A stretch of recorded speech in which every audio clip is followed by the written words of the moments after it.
de la sesión de hoy no es de un especialista en derecho de la seguridad social. Yo no soy un especialista en seguridad social, sí soy un especialista en fiscalidad, pero no en seguridad social. No hago gestión de prestaciones, es decir, no estoy en ese día a día de las pensiones, pero sí que tengo las pensiones como un elemento dentro de todo lo que yo trabajo de planificación financiera, de asesoramiento financiero, de esa visión de complemento cuando hablamos de planificación de la jubilación, de ahorro de inversión para la jubilación, la importancia de conocer por lo menos las bases, conocer los mínimos, entender bien cuál es el sistema de seguridad social para hacernos una idea aproximada de con qué podemos contar, seamos autónomos o seamos trabajadores de régimen general. Creo que es un elemento importante para luego tomar decisiones, o por lo menos tomar decisiones más informadas, tener más información a la hora de decidir si ahorramos, si no ahorramos, si invertimos de una manera, si invertimos de otra, si contratamos un seguro, si no lo hacemos. Y este es un poco el enfoque que vamos a trabajar hoy, como digo.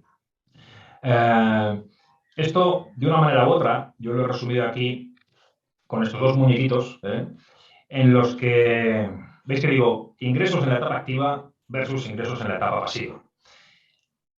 En la etapa pasiva seguramente nos viene a todos el momento de la jubilación, ¿no? Pero hagamos, digamos, una visión más amplia, cualquier momento en el que, por la razón que sea, pues se pasa a percibir una prestación de la seguridad social. Quiero decir con esto pues que ahí también está la incapacidad permanente y en otro ámbito, pero también la viudedad o la orfandad, es decir, las prestaciones que una persona puede dejar un autónomo o un trabajador por cuenta ajena a sus seres queridos. Y la diferencia que puede haber entre los dos. Es decir, yo parto de la base de que la mayor parte de las personas de este país, su principal fuente de ingresos en un momento de etapa pasiva, es decir, cuando se jubilen o cuando se den estas otras circunstancias, la principal fuente de ingresos serán las pensiones públicas, la pensión pública, la pensión de la seguridad social. Por eso es importante tener esa aproximación, cuando menos de mínimos, a, oye, más o menos cuál será el importe, hasta dónde alcanzará, para compararlo con qué, con esos ingresos previos. Al final, si una persona ingresa X antes de jubilarse o antes de caer en una situación de incapacidad o de fallecer y dejar una pensión de viudedad o de orfandad, la seguridad social, si entendemos como tal la principal fuente de ingresos de la mayor parte de las personas y las familias en nuestro país, que lo es, pues es el elemento fundamental a comparar. ¿Para ver qué? Para ver cuál es esa caída, cuál es ese gap, ese déficit de ingresos que se puede producir en ese momento. Y todo ello, desde ese punto de vista o desde ese ámbito que decíamos de la planificación financiera, de esa mayor y mejor conocimiento de esa situación, esa mejor información para poder tomar decisiones que tengan que ver con planificar las cosas a futuro. Como decíamos, para ahorrar, para invertir, pero no solo para ahorrar y para invertir. Yo aquí abajo he puesto el para y el por sí. Es una cuestión que a mí me gusta decir que en ocasiones hay quien ve el asesoramiento financiero, la planificación financiera, casi en exclusiva desde el punto de vista del ahorro y la inversión. Es decir, el ahorrar e invertir diferentes horizontes temporales, diferentes productos con características de liquidez, de fiscalidad, de rentabilidad riesgo, por supuesto, diferentes, constituir carteras de un tipo, de otro, modificarlas, etcétera. Y creo que el asesoramiento financiero, la planificación financiera, por supuesto que es eso y es una pata seguramente la más importante y la fundamental, ¿no? Pero en ocasiones creo que perdemos de vista que el asesoramiento de la planificación financiera también debería ser, en mi opinión por lo menos, el por sí. ¿Con esto qué quiero decir? Que las personas ahorramos e invertimos para algo. Yo ahorro e invierto para tener un colchón de seguridad, de tranquilidad. Ahorro e invierto para, por ejemplo, mi jubilación, ¿no? Ahorro e invierto para comprarme una casa, para pagar los estudios de mis hijos, para, yo qué sé, para dar la vuelta al mundo, para lo que sea. Y evidentemente eso puede definir carteras por objetivos y un montón de cosas. Lo que se nos olvida en ocasiones es el por sí. ¿Qué pasa si ocurre algo que no me permite llegar a ese momento o llegar con los fondos suficientes a ese momento? La cobertura del por sí es donde yo meto la parte aseguradora de la planificación financiera. Es donde yo veo la parte fundamentalmente de los seguros de vida, ¿vale? Aunque también podemos meter otros seguros patrimoniales. No es el objeto de la sesión de hoy, ni mucho menos, ni los productos de ahorro e inversión, ni los productos de seguros, pero sí que es el marco en el que nace esta idea de abordar algunas cuestiones básicas importantes del régimen de autónomos que, al menos en mi día a día, en mi día a día, que tengo la suerte de trabajar con muchos profesionales del mundo financiero y asegurador, pues veo que, pues que no están tan claros como yo creo que debería para ayudarnos a todos, ¿no? En ese marco de planificación financiera, de asesoramiento financiero, de tener claro el por qué o para qué ahorro y el tener claro también el qué pasa si, el por si acaso. Dicho esto, vamos a hablar de seguridad social. Vamos a hablar de seguridad social y la imagen que he elegido aquí es la de una caja. Había pensado también en una hucha, pero me ha gustado más la imagen de caja, esa caja única de la seguridad social, de la que tanto se habla, porque es una caja en la que a lo largo del tiempo, pues se produce por una parte un pago de cotizaciones, es decir, ingresamos al sistema. Doy por hecho que todos tenemos claro que la seguridad social en nuestro país obedece al sistema conocido como de reparto, es decir, que con carácter fundamental los ingresos, los pagos de las cotizaciones de las personas que hoy día estamos en activo, sea el régimen que sea, lo que ingresamos, lo que metemos en esa caja, es el dinero con el que se pagan, con el que los pensionistas cobran sus prestaciones. Ese es el sistema de reparto, es decir, lo que ingresamos en la caja es el mismo dinero con el que se pagan las prestaciones. Pero sea como fuere, en esa caja, a lo largo del tiempo, una persona tiene una etapa activa en la que va pagando cotizaciones, va ingresando a la caja, y luego tiene otra etapa pasiva en la que tiene derecho a cobrar prestaciones.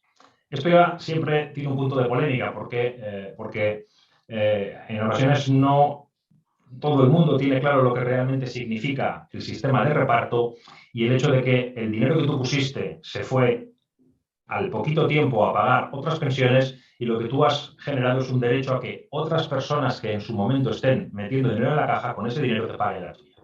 Pero también es un tema que nos queda un poco al margen. Sea como fuere, hay dos grandes momentos temporales para un autónomo y para cualquier persona de régimen general, que es el pago de las cotizaciones, ¿vale?, durante su etapa activa y el cobro de las prestaciones.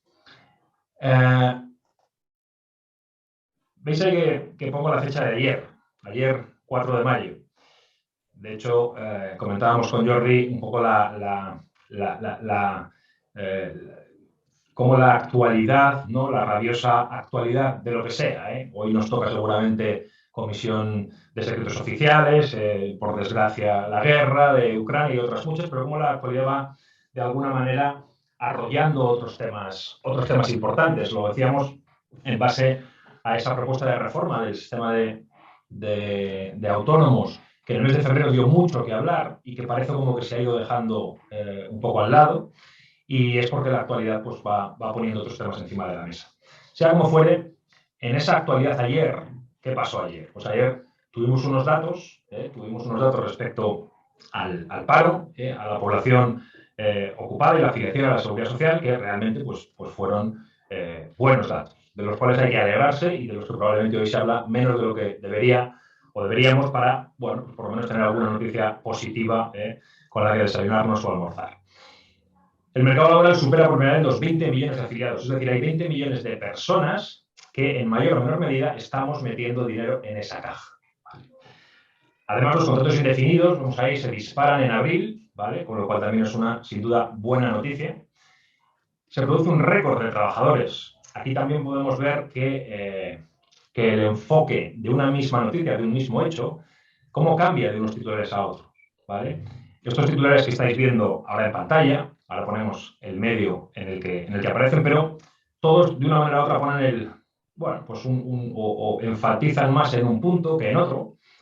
Y esto lo digo con lo que también antes decía Jordi, de que en ocasiones son temas, los que tienen que ver con autónomos, polémicos, porque la situación del trabajador autónomo en España pues tiene muchas vertientes. Una es la seguridad social, pero no solo es la seguridad social. Luego tenemos la parte de los impuestos, la parte de Hacienda, tenemos también la parte más mercantil y todo lo que significa ser un empresario autónomo, si eres empresario individual, con la responsabilidad patrimonial asociada a tu persona, bueno, pues con las dificultades de cobro y pago, con los vencimientos y con digamos, las dilaciones en el cobro de facturas. Es decir, es multifactorial la situación que tenemos, o tiene muchos factores que inciden en ella. Y podemos poner el foco en diferentes cuestiones.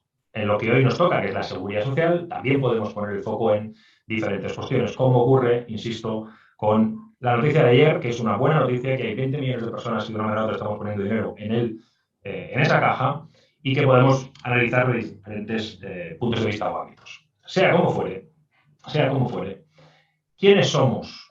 ¿Quiénes son los autónomos, estos protagonistas de esta tarde? Pues con los datos de ayer, lo que vemos es que 17 de cada 100 trabajadores en este momento en España son autónomos. 17 de cada 100. Ahí veis los datos de la información publicada ayer, en el que de los más de 20 millones de personas afiliadas a la Seguridad Social, pues 16 millones y medio, un poco más, lo están en régimen general. 3.300.000 en el régimen de autónomos. Y luego tenemos otros dos regímenes, digamos, menores en importancia o claramente menores, que son el del mar y el del carbón. Estos son los regímenes que tenemos ahora mismo en la Seguridad Social. La Seguridad Social también, en su evolución de en las últimas décadas, ¿vale? Viene de un sistema donde había multitud de regímenes especiales que poco a poco se han ido integrando en el régimen general como el régimen más, o con una tendencia omnicomprensiva, ¿no? El último, si no me falla la cabeza, la última integración fue, ahora dudo, creo que fue la de empleados de hogar hace ya unos cuantos años y la del régimen agrario, que ahora están, en ambos casos, dentro del régimen general, fruto de esa integración. Sea como fuere, lo que tenemos es que 17 de cada 100 trabajadores metiendo dinero a esa caja son autónomos. Ojo, caja que es única. Tanto vale el dinero que meten los autónomos como el que meten los trabajadores de régimen general. La caja es única y el dinero que se emplea para pagar luego este otro dato, para pagar las pensiones, las prestaciones, es el mismo. Y en prestaciones, ¿vale? En pensiones, 21 de cada 100 pensionistas, en la actualidad, con los datos de 1 de abril de 2022, 21 de cada 100 pensionistas deriva su pensión del régimen de autónomos.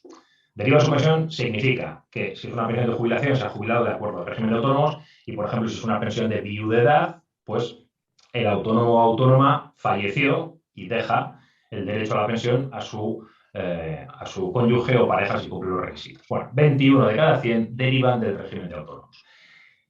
Tenemos 9 millones y medio de pensionistas, 9.445.000, de los cuales 7 millones 200 y pico son del régimen general y casi 2 millones, 1.900.000 son del régimen de autónomos. Aquí ya podemos hacer una reflexión sobre el sistema en general, no específicamente sobre autónomos, sino sobre el sistema en general. Porque de los datos que vemos en pantalla, lo que vemos es que muy poco más de 2 trabajadores en activo están pagando una pensión. Tenemos 20 millones de trabajadores afiliados a la Seguridad Social y 9 millones y medio de pensionistas. 9 millones y medio de personas cobrando una pensión y 20 millones de personas aportando. Son datos muy justitos, si me permitís la expresión y la manera coloquial de hablar, ¿vale?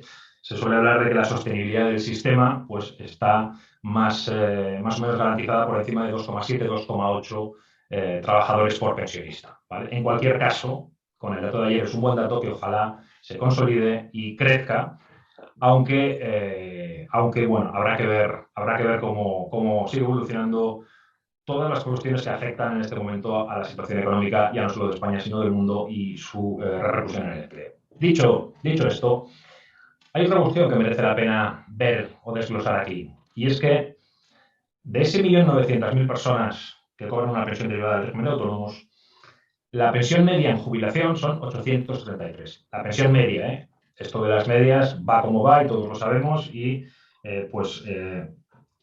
si tú estás en una escala más alta o más baja, la media, digamos, como que te deja frío, pero es un dato que nos sirve para realizar reflexiones. Bueno, pues esa pensión media son 833 euros y la de viudedad, ¿vale? Son 560. ¿Por qué lo pongo aquí? Para compararlo con el régimen general. La pensión media de jubilación en el régimen general es un 40% más o menos superior, son 1.400 euros. Fijaos que es superior al salario mínimo interprofesional. Y la pensión de viudedad media en el régimen general es de 826, también pues un 30% más superior. Es decir, la diferencia es elevada. La diferencia entre las pensiones de autónomos y las pensiones del régimen general es muy elevada. En ocasiones parte de la polémica que antes comentábamos se ciñe o se resume en frases del tipo de que la poca protección que tienen los autónomos desde el punto de vista de la seguridad social, de que tienen menos derechos en seguridad social que los trabajadores por cuenta ajena. Y una de las intenciones, uno de los objetivos de la charla de hoy es ver que realmente, desde el punto de vista del esquema de la seguridad social, del esquema protector de la seguridad social, no son tantas las diferencias. Sí que es verdad que hay algunas, y algunas importantes, que merece la pena que se tengan en consideración y que se modifiquen, en mi opinión, a favor de los autónomos, pero no son tantísimas las diferencias. Es decir, el esquema es muy parecido en ambos casos. La gran diferencia es la cotización, los importes de cotización de los autónomos.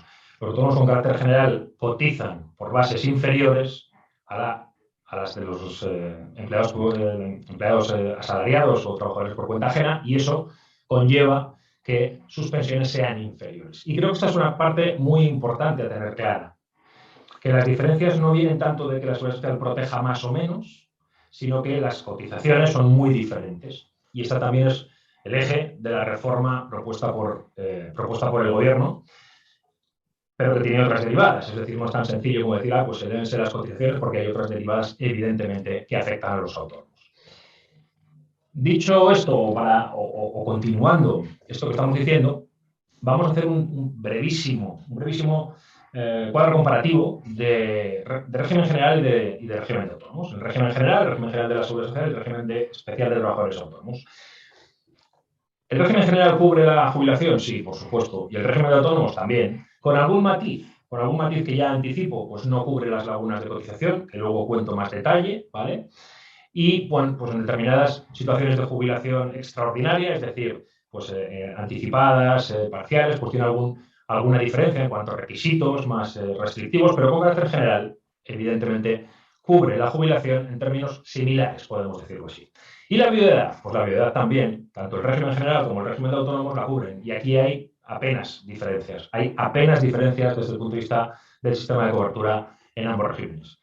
¿Y qué ocurre con la orfandad? Pues lo mismo que con la viudedad, ¿vale? Apenas hay diferencias sustanciales entre la cobertura de la orfandad en ambos regímenes. Y algo parecido podemos decir respecto a la incapacidad permanente, ¿vale?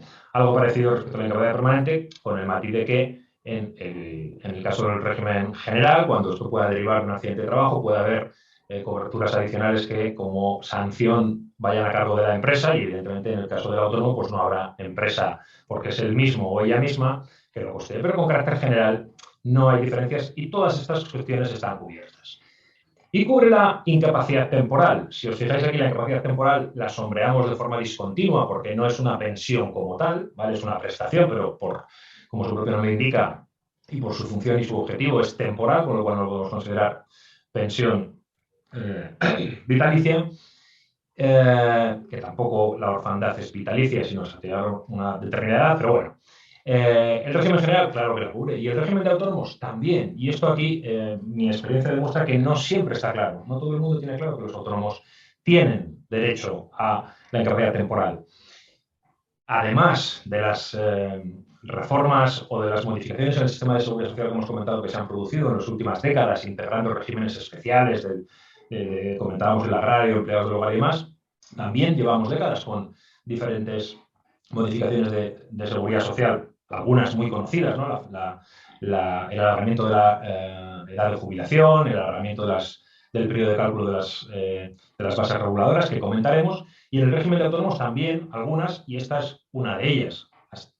Hace, no lo sé, ya hablo de cabeza, pero hace del orden de 10 años aproximadamente, los autónomos no tenían derecho a la incapacidad temporal. Luego pudieron hacerlo o pudieron optar, es decir, era opcional la cobertura, podían pagar un poco más y tener derecho o no hacerlo. Y desde hace unos años ya está dentro del paquete básico, y es una cobertura que está dentro del paquete básico igual que los de régimen general.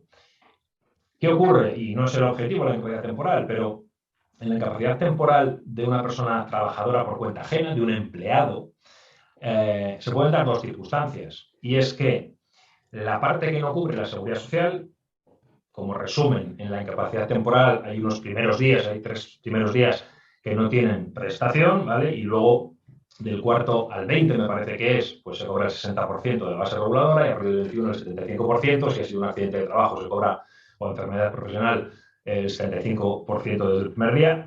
Lo que quiero decir es que hay una parte, hay unos días y un porcentaje de la base que no se cobra. Pero en régimen general puede que la empresa, bien derivado de una obligación de convenio o bien por una decisión propia de la empresa, complemente esa parte.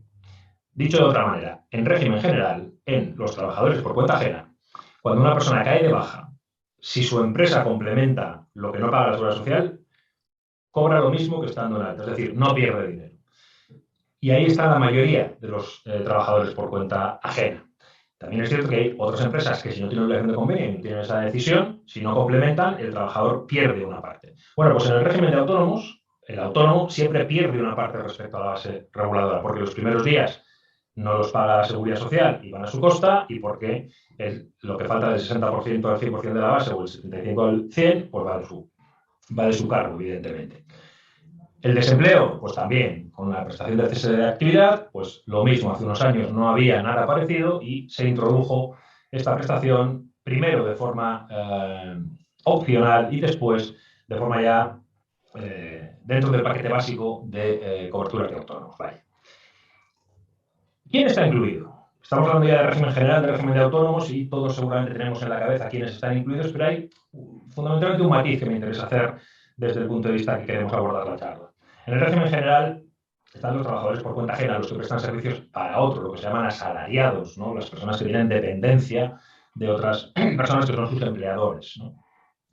Y veis ahí, si os fijáis, que dice también socios y administradores sin control. Esto lo aparco para comentarlo en autónomos, que es donde nos interesa.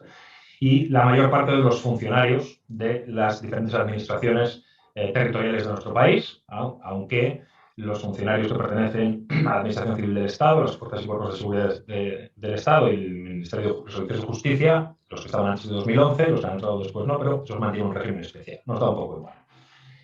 ¿Quién está en trabajadores autónomos? ¿Quién está en reta? Pues evidentemente los trabajadores por cuenta propia, ¿vale? Los que trabajan para sí mismos, los empresarios individuales también desde el punto de vista del derecho mercantil, lo que el Código de Comercio denomina empresario individual. Lo que podríamos decir el autónomo de toda la vida, la persona que se autoemplea. Ahora se puede llamar también el emprendedor como tal, ¿no? El freelance, ¿no? El nomad. Ahora ya hay muchos términos, muchos de ellos en inglés, para referirnos a la misma situación desde el punto de vista de la seguridad social. Trabajador por cuenta propia como tal. Pero también están esos socios y administradores, ¿vale? Que aquí dice con control, ¿vale? Que son los que quiero ver o dedicar un minuto. Y además están los familiares hasta segundo grado de los autónomos. Sabéis que no se puede contratar sin más a una persona, a un familiar de segundo grado, un autónomo no puede contratar en régimen general, porque la Seguridad Social de alguna manera pues tiene precauciones, tiene dudas, quiere evitar un posible fraude en cotizaciones y en prestaciones. Y ese intento de evitar, o esa, digamos, presunción de que puede haber un fraude, es lo que también conlleva la situación de lo que se llaman socios trabajadores o socios y administradores también, según qué casos, de sociedades mercantiles que están en régimen especial de trabajadores autónomos, lo que se llaman autónomos societarios. Solamente decir una cosa, que de los 3.300.000 autónomos que decíamos que hay en este momento, poco más de 1 millón son societarios, son autónomos societarios, son socios de sociedades mercantiles que están en el RETA. Es decir, lo que vamos a ver justo ahora. Poquito más de la tercera parte, o casi la tercera parte de los autónomos. Es decir, es un colectivo muy importante.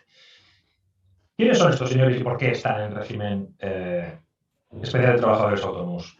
Pues para verlo, lo que nos tenemos que plantear es la persona, es decir, imaginad cualquiera de vosotros que estéis en esta situación, ¿vale? Personas que tienen, vamos a poner, una sociedad limitada como, digamos, ejemplo más habitual de las sociedades mercantiles en el ámbito de las pymes, ¿vale? Una sociedad anónima sería exactamente igual, pero no es tan habitual en el ámbito de las pymes. Y como veis aquí abajo, pues hay unas reglas especiales para sociedades laborales y para cooperativas. Pero imaginad una persona que tiene una SL, ¿no? Si alguien no fuese socio de una SL, pues ahí ni nos plantearíamos qué régimen de seguridad social tiene que tener, porque no tiene ninguna relación con una sociedad, por lo cual es un caso que no aplicaría el que consideremos si tiene que estar en un régimen de seguridad social o en otro. Pero esa persona que es socio de una sociedad limitada tiene acciones. Las sociedades limitadas técnicamente no tienen acciones, tienen participaciones sociales, pero para entendernos, permitidme que hable de acciones. Una persona que tiene participaciones, acciones de una sociedad, ¿vale? Pues sí, es socio. La siguiente pregunta que nos tendríamos que hacer es, ¿trabaja en esa sociedad? ¿Presta servicios en esa sociedad? Porque si no presta servicios, tampoco tenemos ninguna consideración a realizar desde el punto de vista del régimen general, perdón, del régimen de seguridad social que le aplica.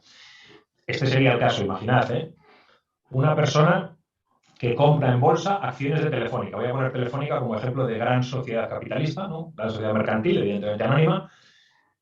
Una persona compra acciones de Telefónica en bolsa. ¿Es socio de Telefónica? Sí. Pero no trabaja en Telefónica, trabaja en otra cosa. Es un mero inversor. Bueno, pues desde el punto de vista de seguridad social no hay ninguna implicación. Por ser socio de Telefónica no te tienes que dar de alta en la seguridad social. Ok.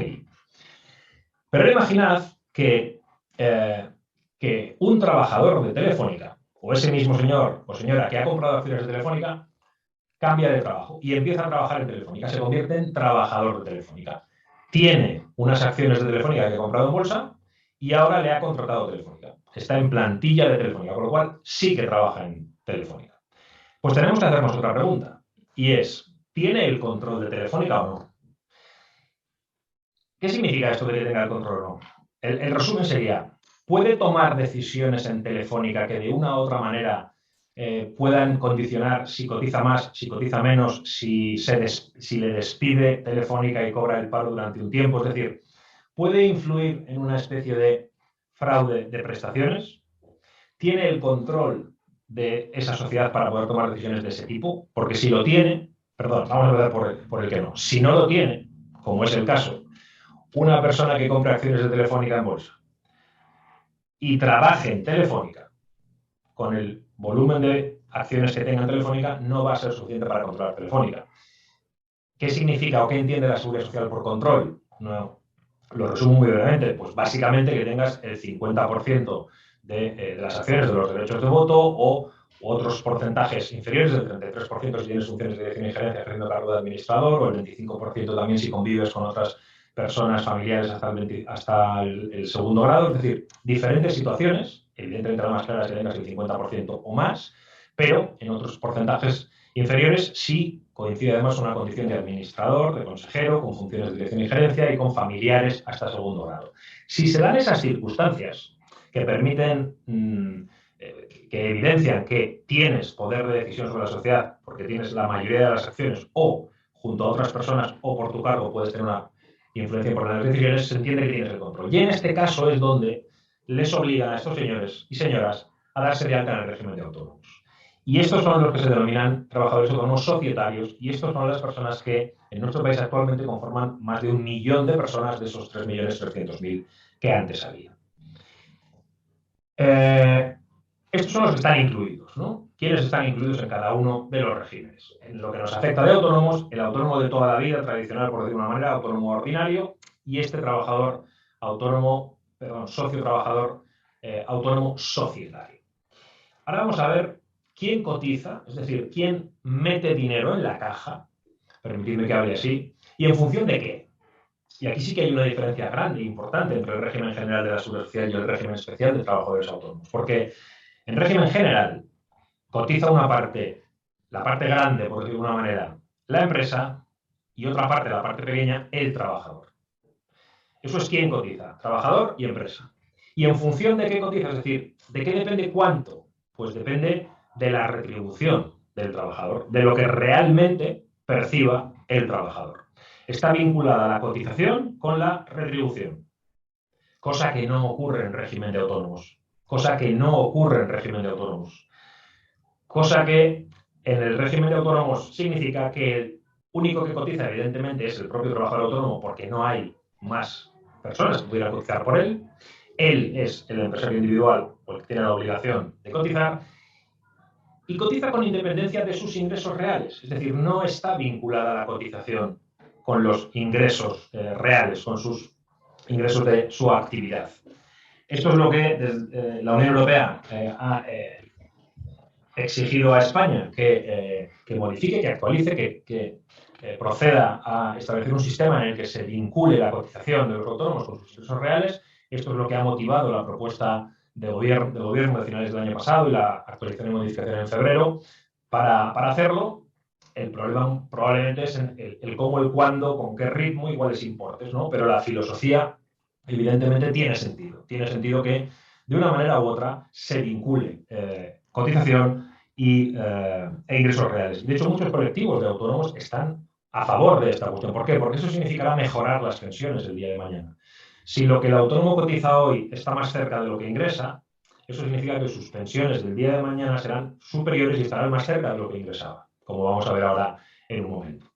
Con lo cual, la idea es esa diferencia grande entre el régimen general y el régimen de autónomos, en el que en el de autónomos no hay relación entre ingresos reales y es el trabajador autónomo el que decide libremente, aunque con alguna restricción, cuánto cotiza.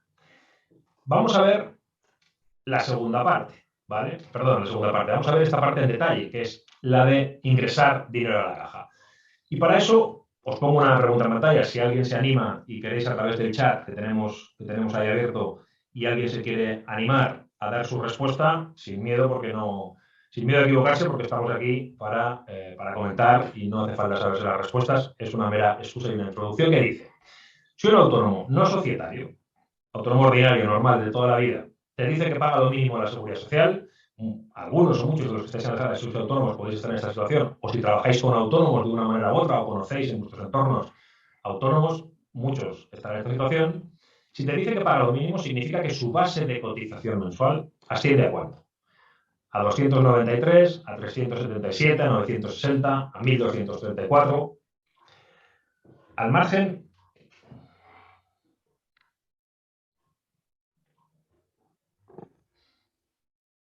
Un momento que vea si hay algún valiente o alguna valiente que se atreve a responder.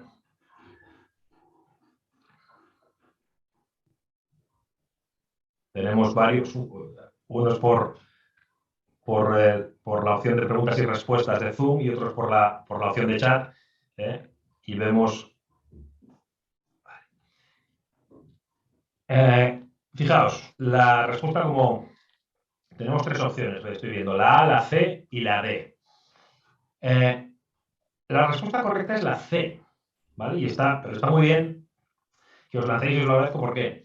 Primero, 293. Seguramente es una cifra que, si sois autónomos, os suena, porque si pagáis lo mínimo es lo que pagáis cada mes, pero ojo, es lo que pagamos cada mes los autónomos en mínimos.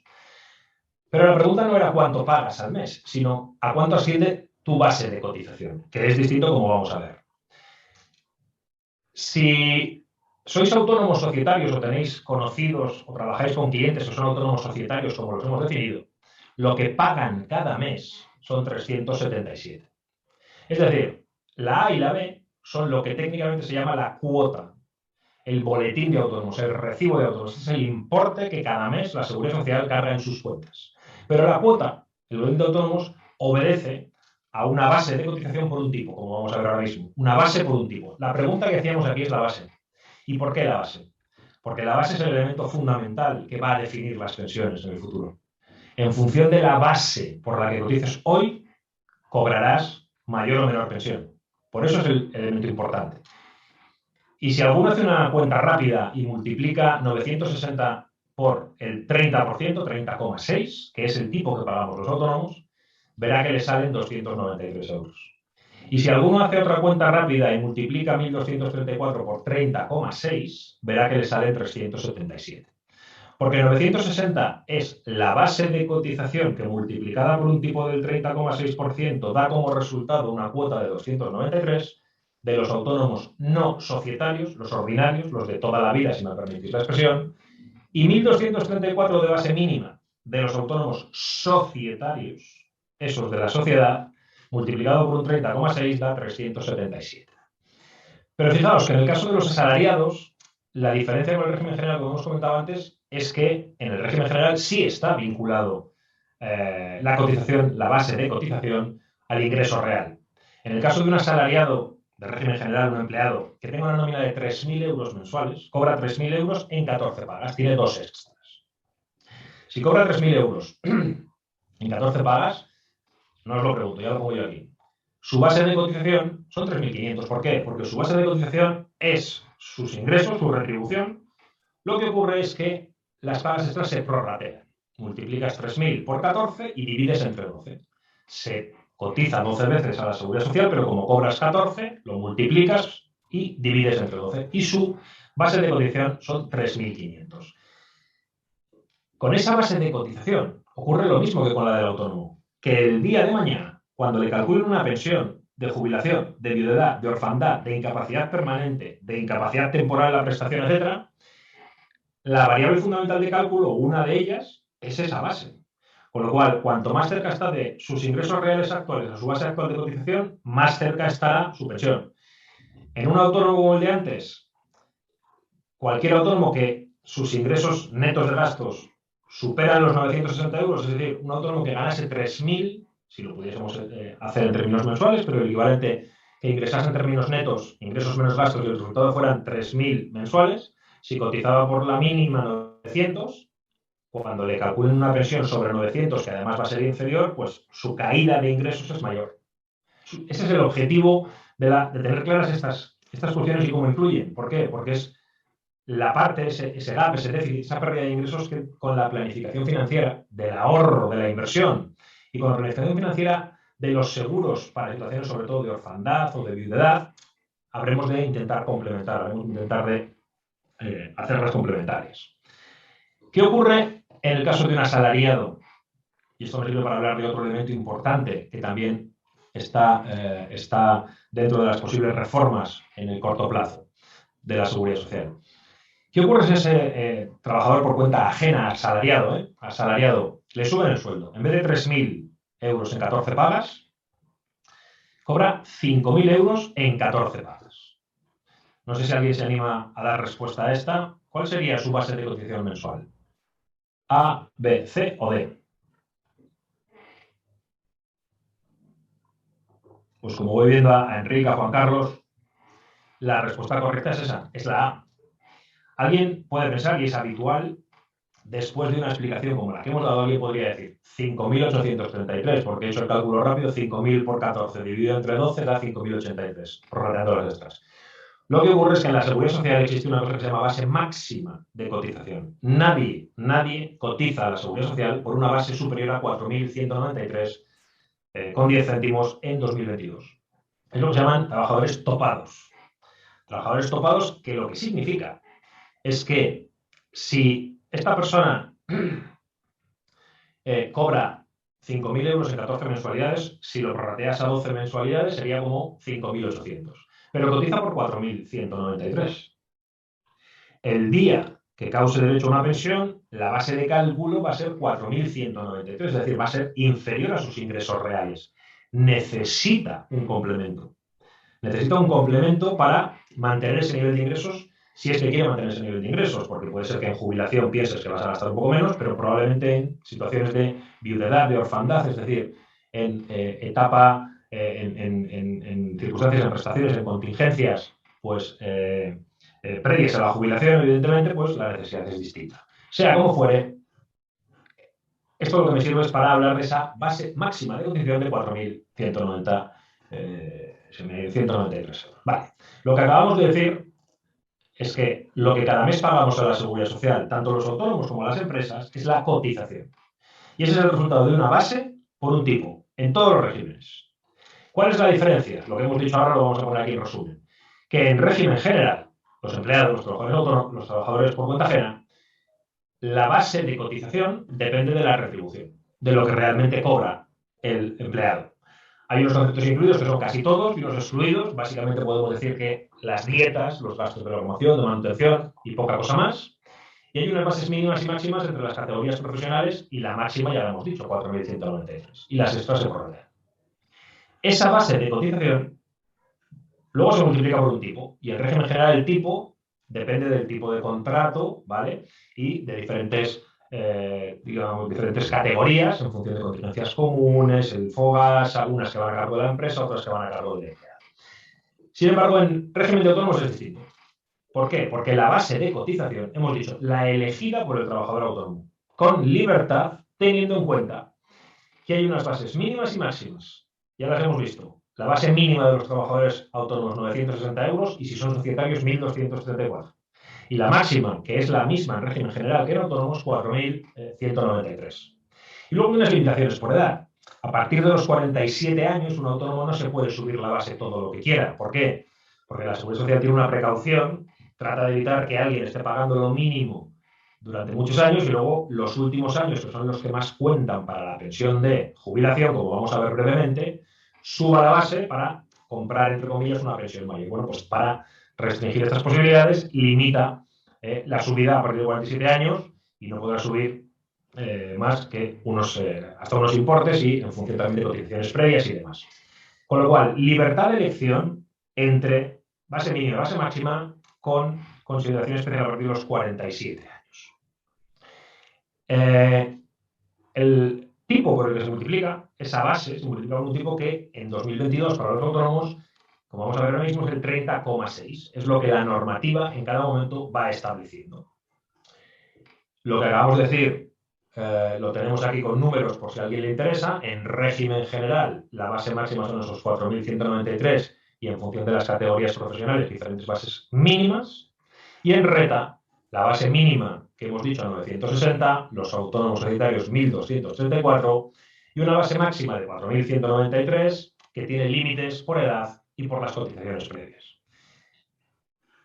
¿Cuál es el tipo? Como hemos comentado antes, en régimen general, pues la suma, aquí tenéis pantallazos de la web de la Seguridad Social en la actualidad, pero lo que está sombreado en azul más clarito es lo que es la cotización a cargo de la empresa, pues en función de las contingencias comunes un 23,6, luego el tipo general para el desempleo un 5,5, el FOGASA que solo va a cargo de la empresa y la formación profesional, eso suma un 29,9. Y el porcentaje que sea de las contingencias profesionales, accidentes de trabajo y enfermedades profesionales, que dependiendo del tipo de actividad, pues será mayor o menor, ¿no? Y los trabajadores un 4,7, un 1,55 y un 0,10, que dan ese 6,35. Es decir, de la base de cotización que deriva de tu retribución empleado por cuenta ajena, la empresa paga por encima de un 30% y tú un 6,35. Te lo descuenta de la nómina y lo paga, digamos, a tu costa. Y en el autónomo, ese 30,6 que ya he dicho, pues tiene este desglose, que nos da un poco igual, pero por contingencias comunes, profesionales, la prestación de cese de actividad que decíamos antes, que está ya incluida, y la formación profesional. E igualmente, la base de cotización por el tipo da esa cuota. En el ejemplo, en las dos preguntas que hemos puesto, decíamos, los autónomos ordinarios, al pagar 293 cada mes, lo que significa es que tiene una base mínima de 960 por el 30. Y los societarios, 1.234 por 30 de esos 327. Y soy un pasado, insisto, y este elemento de base es el que determinará el día de mañana las pensiones. Me parece que está aquí el dato, sí. El 85%, según los datos de abril del Ministerio de Seguridad Social, el 85% de los autónomos, de esos 3.300.000 autónomos que hay en España, el 85% cotiza en base mínima. Con independencia de que gane más o menos, según los datos de la Asociación de Trabajadores Autónomos, ¿vale? De los 3.300.000 hay 2 millones de autónomos que tienen unos ingresos declarados, que aquí también se puede abrir un debate respecto a qué es un gasto deducible o no deducible para un autónomo, tanto desde el punto de vista fiscal, como lo será cuando se reforme el régimen de autónomos, ahora da igual. Pero bueno, ese es otro debate, pero el 85% cotiza más mínimos y decía, la Asociación de Trabajadores Autónomos dice que casi 2 millones ingresan netos menos del sueldo mínimo interprofesional, esos 1.200 y pico euros en términos de 12 meses. Con lo cual, los que estén en esos ingresos bajos, esos 2 millones de personas, van a tener también caída, por supuesto que sí, porque la base es inferior, 960. Pero todos los que estén superando eso, la caída va a ser mayor si están cotizando en mínimos. Esta es la idea fundamental. Brevísimamente, ¿qué pasa cuando cobramos? ¿Qué pasa en el cobro de prestaciones? ¿Qué pasa en el momento en el que se perciben las prestaciones? ¿Qué consecuencias tiene esta diferencia en la cotización entre autónomos y trabajadores a la hora de percibir prestaciones. Pues antes he dicho que básicamente el esquema de protección de las distintas prestaciones es muy similar, aunque tiene algún matiz, pero muy similar, ¿no? Tanto en jubilación como en viudedad, como en orfandad, como en incapacidad permanente. Vamos a ver muy brevemente la jubilación. Voy a hacer un repaso del cálculo de la pensión de jubilación en 3 minutos y voy a destacar dónde hay diferencias. ¿Qué ocurre? ¿Qué tiene que ocurrir para que un autónomo o una autónoma en 2022 tenga derecho a una pensión de jubilación ordinaria, de carácter ordinario? Pues lo primero que tiene que ocurrir es que tenga derecho, es decir, que cumpla los requisitos para tener derecho a una pensión de jubilación contributiva. Y eso pasa por que tenga la edad. En 2022, si tienes 37 años y 6 meses o más, tienes derecho a jubilarte. Si no lo tienes, no. Con lo cual, vamos a hacer un pequeño esquema. Como decimos, si tienes 37 años y 6 meses, tienes derecho a jubilarte, lo he dicho incompleto, tienes derecho a jubilarte con 65 años, que era la edad de jubilación antes de la última reforma de 2011, que entró en vigor a partir de 2012 y de forma progresiva sabéis que está elevando la edad de jubilación hasta los 67. Si en 2022 no tienes cotizados esos 37 años y 6 meses, lo que pasa es que tendrás que esperar hasta tener 66, o tendrías que tener, mejor dicho, 66 años y 2 meses para poder jubilarte. Si tienes 66 años y 2 meses en 2022, la pregunta es, ¿tienes 15 años cotizados? Que es otro de los requisitos para tener derecho a pensión contributiva. Si tienes 15 años cotizados, ¿vale? Tienes luego que preguntarte si de esos 15, o más, pero si al menos 2 están dentro de los últimos 15. Esto parece un trabalenguas, pero no lo es. Si no tienes 37 años y 6 meses cotizados, la edad de jubilación son 66 años y 2 meses. Vale. El siguiente requisito para tener derecho a la pensión es, tienes que tener mínimo 15 años cotizados. Ok, los tengo. Y además, 2 de esos tienen que estar en los 15 anteriores a la jubilación. Si alguien cotizó desde los 20 a los 35 y luego dejó de trabajar, no cumpliría este requisito, ¿vale? Porque 2 de ellos tienen que estar en los últimos 15, ¿vale? Y si no es el caso, ¿vale? Perdón, si es el caso, tanto de si tienes los 37 años cotizados, por supuesto tienes 15, y los tienes 2 en los últimos 15, o esta pensión de aquí, pues tienes derecho a una pensión contributiva. Y si no es el caso, si no tienes 15 años cotizados o 2 no están en los últimos 15, pues puedes tener derecho a una pensión no contributiva si cumple los requisitos de ingresos mínimos en función de la unidad de convivencia. Es decir, que para tener derecho a la pensión contributiva en 2022, un autónomo tiene que tener 66 años y 2 meses cotizados, ¿vale? O 65 si tiene 37 años y 6 meses más. Perdón, lo he dicho mal. Tiene que tener una edad de 66 años y 2 meses.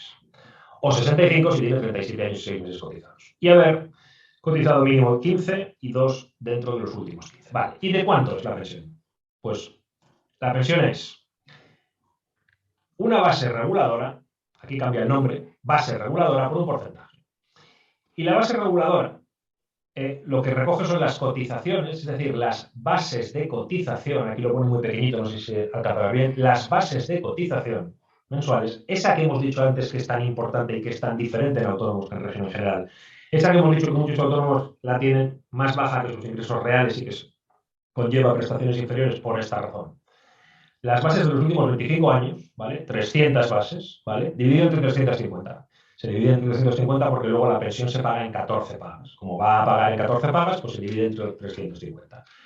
Los últimos 2 años, de estos 25 años, los últimos 2 años van a valor nominal sin actualizar y los anteriores se actualizan con el IPC del periodo, ¿vale? Se actualizan con el IPC del periodo.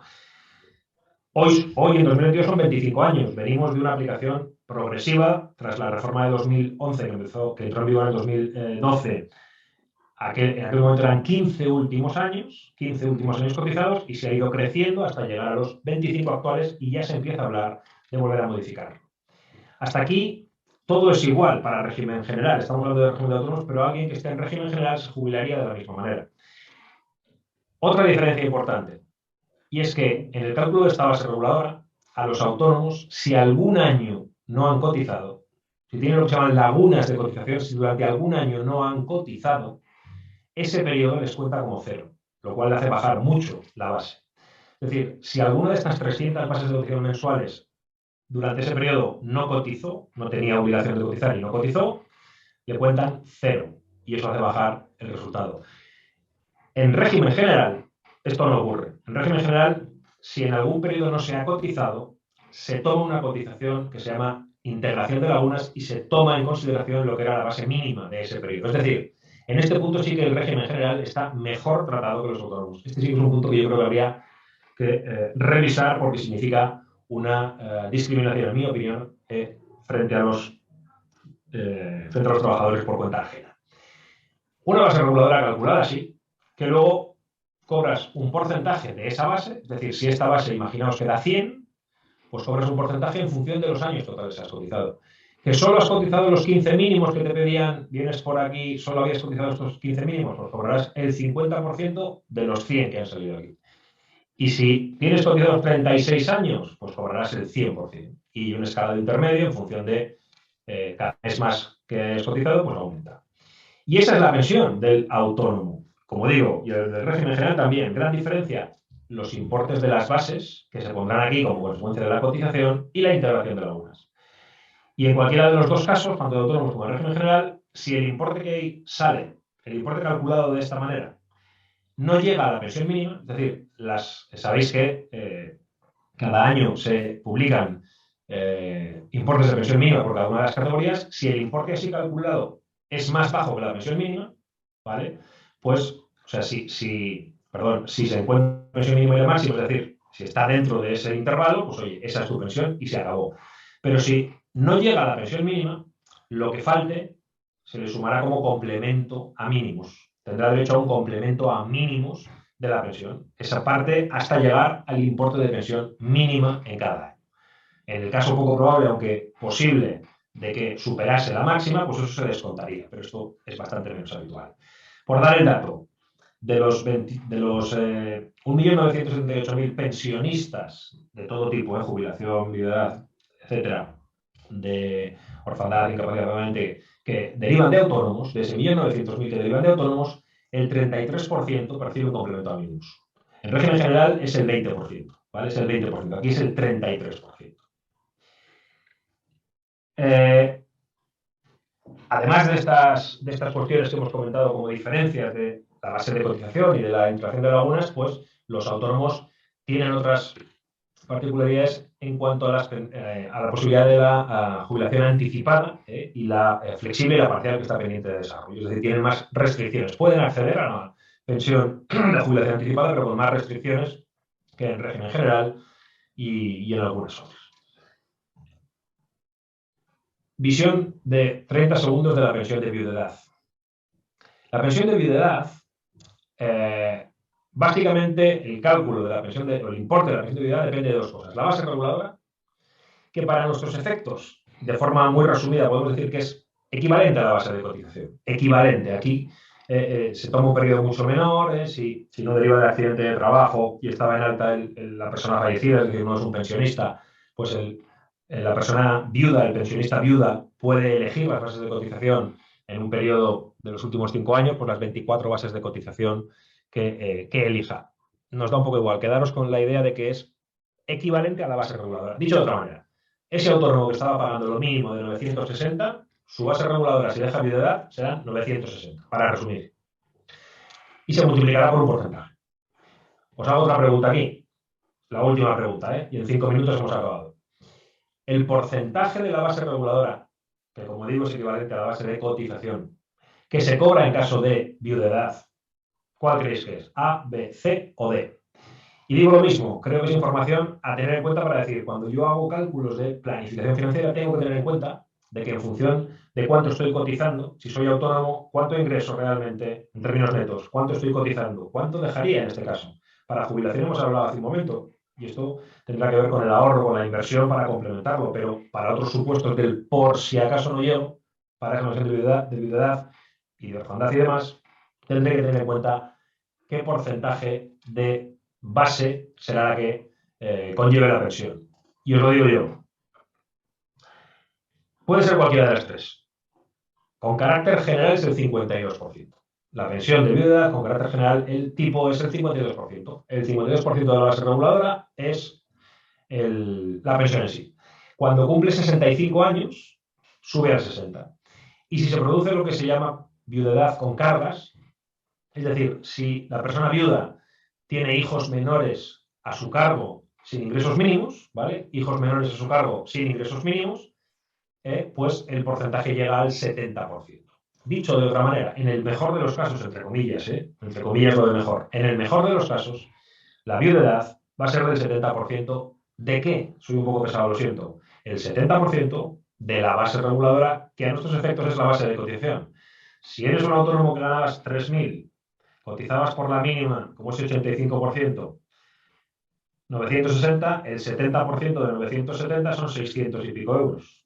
La pérdida es grande. Tu planificación financiera debe tener en cuenta algún instrumento para hacer ese complemento. Si has podido ahorrar antes, bien, pero probablemente no hayas podido ahorrar. Pues quizá tiene sentido que te plantees la contratación de algún producto asegurador que te lo cubra. 4 minutos y acabamos. La reforma. ¿Por dónde va la reforma? Que comentaba Jordi, que todos hemos oído hablar estos últimos meses, en mayor medida en febrero, ahora está más callada. En teoría, estamos apurando el plazo de la petición de Europa para presentar la propuesta. Se ha modificado, ha habido mucha conflictividad y no hay acuerdo con los agentes sociales, pero la propuesta va por el establecimiento de unos tramos, ¿vale? Establecimiento de unos tramos, es decir, ligar la cotización a ingresos reales, pero no a los reales concretos de cada persona, sino por tramos. Es decir, los que ingresen, en términos netos, ingresos menos gastos, menos de 700, había una propuesta inicial de base mínima de 600 que ahora en febrero se modificó a 670. Y me voy al caso superior. La propuesta inicial tenía un último tramo de los autónomos que ingresan más de 4.000 euros. La base era 4.139 y ahora se ha eliminado ese tramo y se ha dejado incluido en el anterior. Es decir, todos los autónomos que ingresen más de 3.620, la base sería 3.670. Y tanto en un caso como en otro, es decir, todas estas bases, si las multiplicáis por 30,6, ¿vale? En una visión a 2031, es decir, esta foto que veis aquí es el resultado de la foto finish, como llegaríamos. La idea es empezar en 2023 estableciendo las tarifas, pero incrementando las bases poco a poco y llegar a 2031 con estas nuevas bases, es decir, hacerlo de forma progresiva, pero el grueso de la reforma va de establecer tramos. Y aquí es donde, de alguna manera, está más atascada. Ni que decir tiene que esta nueva regulación por tramos habrá autónomos a los que les beneficie desde el punto de vista de que coticen menos y habrá autónomos a quienes les perjudique desde el punto de vista de que coticen más. Sea como fuere, busca que el día de mañana sus pensiones, como se van a calcular sobre la base, estén más acordes con lo que eran sus ingresos reales. Como actualmente está pendiente también de, pues, como decimos, de negociación, de cierre, veremos en qué queda, sí que quedémonos en la idea de que la propuesta va por establecer tramos, ¿vale? Tramos con diferentes cuantías de diferentes bases. Al empezar decía que la situación de los autónomos en mi opinión, habría que analizarla desde una perspectiva mucho más global, no solo la seguridad social y no solo lo que cotizan o no cotizan. ¿Por qué? Porque lo mencionaba y lo menciono ahora, el empresario individual, el autónomo tradicional, al realizar una actividad económica ya no solo tiene que pagar impuestos como todos, tiene que tener obligaciones formales, por ejemplo, de IVA, que aunque no sean ingresos ni mucho menos para él, conlleva una serie de obligaciones formales que cumplir, obligaciones desde el punto de vista del IRPF y los societarios de sociedades, es decir, seguramente tengan que contar con apoyo de gestores administrativos, es decir, tiene una serie de cargos adicionales que habría que tener en cuenta y además están exponiendo su patrimonio, ¿vale? Están exponiendo su patrimonio, tienen una responsabilidad patrimonial respecto a las deudas que puedan incurrir en sociedades limitadas. Pues eso está limitado al capital social, pero el autónomo tradicional de toda la vida tiene esa consideración. Y con esto lo único que quiero decir es que yo creo que el análisis debería ser más global de seguridad social, de fiscalidad, ¿vale? Y también desde un punto de vista de derecho mercantil, en mi opinión. Y acabo con otra fecha, 21 de abril de 2022. 21 de abril de 2022. Es decir, hace unos días. ¿Qué pasó el 21 de abril de 2022? Pues que se cumplieron 30 años del primer viaje comercial del AVE. El primer viaje comercial de la alta velocidad en nuestro país. El 21 de abril del 92. Y esto me lleva, o me ha traído a la cabeza Porque al preparar la sesión alguien, el otro día preguntó, oye, ¿vas a hacer algún comentario de lo que significa indexar la revalorización de las pensiones al IPC con el volumen de pensiones que tenemos y con el índice de inflación que tenemos en este momento? Y el comentario es muy sencillo, ¿vale? Yo creo que va a ser muy gráfico y, de hecho, no lo voy a hacer yo creo que es visible, ¿no? Ni que decir tiene que la situación de las pensiones en general, no solo de los autónomos, sino en global del sistema, es una de las cuestiones a que mayor atención deberían prestar nuestros políticos y deberíamos prestar nosotros mismos, y no es de fácil solución. Pero no es el objeto ahora entrar en mayores debates.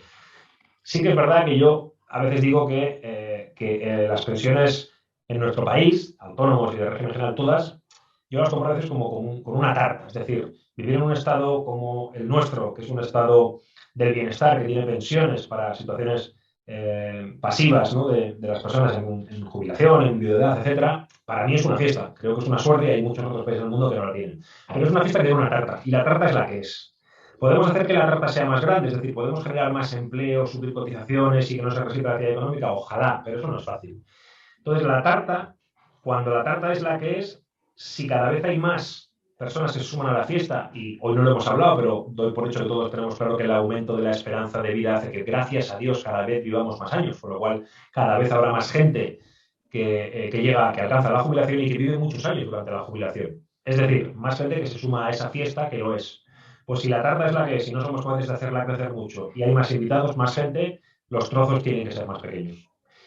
Veremos si se va por ahí o no se va por ahí. Desde el punto de vista de la inflación, yo aquí os pongo un pequeño experimento que hice hace unos meses, y fue que a través de una red social pregunté, la inversión total realizada en la alta velocidad, digo porque en ocasiones hay conversaciones que dentro de esa polémica que decíamos de las pensiones en general, y no solo de los autónomos, que a veces dicen, hombre, si no se gastase tan mal como se gasta en alta velocidad puede salir, ¿no? Si no se gastase tanto en aves y en otras muchas cosas, habría pensiones para todos.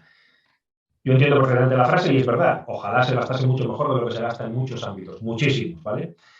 Pero buscando el dato, este ejemplo de que nos puede venir a la cabeza que la inversión en alta velocidad es elevadísima, y lo es, lo quise contextualizar con lo que es el gasto de pensiones. Y la pregunta era lo que veis en pantalla. Oye, la inversión total realizada en los últimos 30 años en nuestro país alcanzaría para pagar las pensiones de la seguridad social durante ¿cuánto tiempo? ¿Durante cuánto tiempo? Todo lo que se ha invertido en 30 años en alta velocidad, ¿cuánto tiempo de pensiones daría para pagar? Como quiero acabar ya, no os lo pregunto en el chat, ¿vale? Salvo que alguien lo quiera poner, pero di 4 opciones. No tengo ni idea. Medio año, es decir, 6 meses, 2 años y medio o 4 años y medio. Y la respuesta, como ha puesto Luis, ¿vale? La respuesta vais a ver que son 6 meses. Que son 6 meses. Es decir, el acumulado de inversión en 30 años en la tecnología son 60.000 millones de euros, que es muchísimo. ¿Qué ocurre? Que en un solo año en pensiones gastamos 140.000. Gastamos 10.000 millones de euros al mes en pensiones contributivas. Esos 9 millones y pico de personas que hay cobrando una pensión media de 1.000 poco euros, son 10.000 millones de euros al mes. Es decir, con todo el dinero invertido en alta velocidad en 30 años, no llegaría para pagar ni 6 meses de pensiones. Dos reflexiones. La primera es que la percepción que tenemos muchas veces no es acorde a la realidad. Yo entiendo también que cuando manejamos estos volúmenes, hablamos ya de unas cantidades que nos es difícil gestionar o entender o ligar bien, ¿no? Pero a veces también nos viene bien para tomar conciencia de la magnitud de ese problema. Y claro, indexar al IPC con IPCs altos, 140.000 millones de euros, pues es un coste que hace que la tarta todavía, o que la tarta sea menor, pero que cada uno quiere una porción más grande. Veremos de dónde sale, veremos de dónde sale. No es evidentemente algo que facilite la solución del problema, pero bueno, tiene otras consideraciones de otro canal, de otro ámbito que en este momento pues seguramente no nos toca hacer. Simplemente como idea de la magnitud de todo lo que significa la cuestión o el problema, entre comillas, problema-solución de las pensiones en nuestro país. Dicho todo esto, acabo diciendo que yo creo que todos, desde luego los que vivimos de nuestro trabajo, sea trabajo por cuenta ajena, sea trabajo por cuenta propia, todos necesitamos una cajita complementaria a la de la seguridad social. Los que vivimos de nuestro trabajo tendremos una pensión de seguridad social que será mayor o menor en función de nuestra base de cotización, de los años y de los cambios que tengan que venir en el futuro para hacer que esa tarta de para todos, ¿vale? Ya llegarán, lo cual genera un futuro incierto, pero incierto para todos, régimen en general, autónomos, asalariados, autónomos. Los autónomos un poco más incierto si no adecuan sus bases de cotización, sí. Pero ese futuro incierto para todos hace que yo creo que tenemos que tener una caja complementaria, que contemos con la ayuda de profesionales que puedan ayudar en esa planificación financiera, en ese asesoramiento, en esa inversión, en ese ahorro de inversión para algo y en esa cobertura del por si acaso. Y creo que todos lo necesitamos. Lo que pasa es que los autónomos creo que lo necesitan un poquito más. Dicho esto, muchas gracias. Gracias por este rato, por compartir estas ideas.